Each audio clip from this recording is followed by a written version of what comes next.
Constant Conservative Ron Paul by Jack Hunter.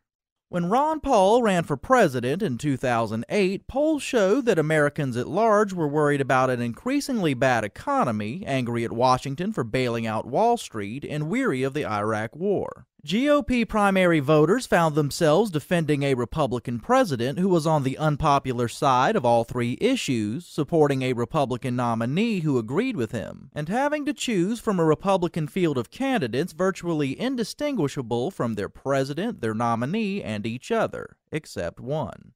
With Ron Paul all but declaring his candidacy for president this week, polls show that Americans at large are most worried about a bad economy. Obama's high negatives indicate a persistent distrust and disgust with Washington, and this president's three Middle Eastern wars are arguably more unpopular than Iraq and Afghanistan were 3 years ago. Yet, even though they will have adjusted their various positions accordingly, 2012 GOP primary voters will generally find a field of candidates willing to bash the White House for basically doing the same things these same candidates once defended a Republican president doing. In fact, most potential 2012 candidates will be as guilty of contributing to big government as the president they'll criticize. Mitt Romney gave us the blueprint for government-run health care. Tim Pawlenty and Newt Gingrich gave Republican support for cap and trade. Rick Santorum ran cover for Bush's entire statist agenda by touting the president's alleged social conservatism. Adding ideological insult to injury, most of these candidates still promote an astronomically expensive foreign policy while they simultaneously and contradictorily claim we must cut spending. By and large, these candidates are conservative in rhetoric only, not their records, as has been the case with most Republican presidential candidates for decades. That is, again, except one.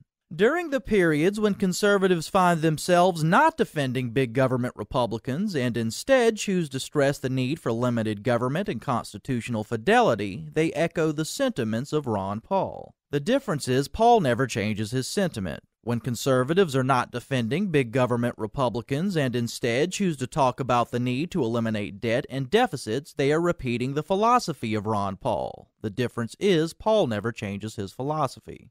Paul's conservative consistency remains true even when, and perhaps especially when, his fellow conservatives disagree with him. When conservatives attack Paul for his non-interventionist foreign policy views, the Texas congressman is quick to remind them that it is mathematically impossible to reduce the debt or deficits without addressing Pentagon spending. Cutting NPR, Planned Parenthood, and earmarks will do nothing to effectively reduce the debt, no matter how much each might excite conservatives emotionally. Likewise, ignoring the need for military spending cuts will continue to help sustain and grow the debt, no matter how emotionally attached some conservatives are in their support for maintaining the status quo.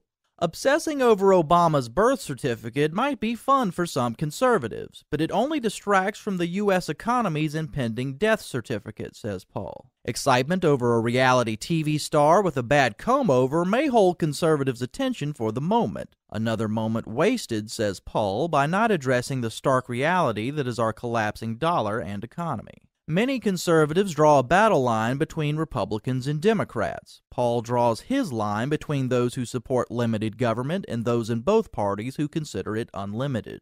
Indeed, Ron Paul is the conservative constant in U.S. politics. To the extent that the American right is consistently conservative, it is generally in line with Paul. To the extent that the American right gets distracted from conservative principles, typically in the name of Republican partisanship or some emotional attachment to a particular aspect of statism conservatives generally like, it finds itself at war with Paul. But much of the GOP infighting Paul found himself in the middle of in 2008 has either vanished or significantly subsided. If the Republican leadership seems to have learned very little from the Bush years, the GOP's conservative base has noticed this stubbornness and now sets its sights on defeating big government Republicans every bit as much as Democrats. For the political establishment, the Tea Party movement represents something new and perhaps unsettling in our politics. For Ron Paul and his admirers, it means there is finally a conservative movement.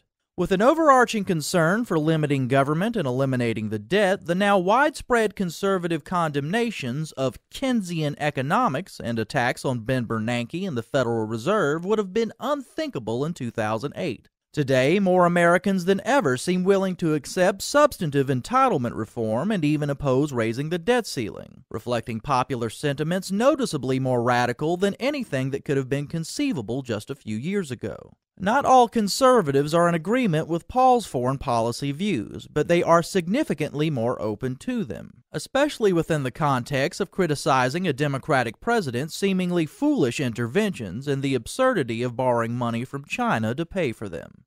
Heading into 2012, Paul's poll numbers equal or exceed those of the perceived major potential candidates. His fundraising abilities equal or exceed those of the same candidates, and the once perennial political outsider has now become a household name. More importantly, when it comes to the issues, most conservatives and perhaps most Americans are finding themselves increasingly in agreement with Paul. Ron Paul is the conservative constant in American politics. In 2012 and beyond, may there be more Americans willing to be as consistently conservative.